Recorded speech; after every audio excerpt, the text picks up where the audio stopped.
नमस्कार भोजपुरी भाइयों, क्या हाल चाल है सबके। उम्मीद करता हूँ सभी अच्छे होंगे। सबसे पहले जो केसरी लाल यादव और पवन सिंह को दोनों में से कोई जिसको प्यार करता है वो कमेंट जरूर करे और चैनल को सब्सक्राइब करे, और दोनों में से किसी एक को प्यार करता है वो भी कमेंट करे और चैनल को लाइक शेयर सब्सक्राइब करे।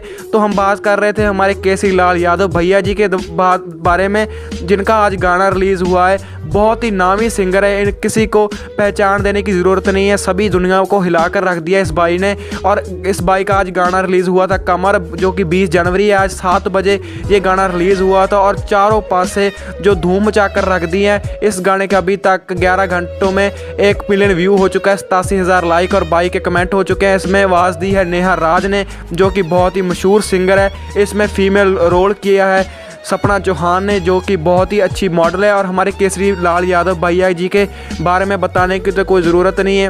एक दिन में 20-30 मिलियन व्यू आराम से आ जाते हैं इनके, और ये दुनिया के नंबर 1 सिंगरों में से एक है। और पवन भैया जी हम दोनों को बहुत प्यार करते हैं, तो ये बहुत बड़ी बात है। और नेक्स्ट गाना भी केसरी लाल यादव का बहुत जल्द आ रहा है, उसके बारे में भी हम आपको बताते हैं। वैसे आपको पता ही है भी 1-2 दिन छोड़कर इनके गाने आते रहते हैं। अगले हफ्ते तक एक इनका गाना और आने वाला है, तो शेयर जरूर करें, सपोर्ट भी करें। भोजपुरी भाइयों, आपको बहुत दिल से प्यार है।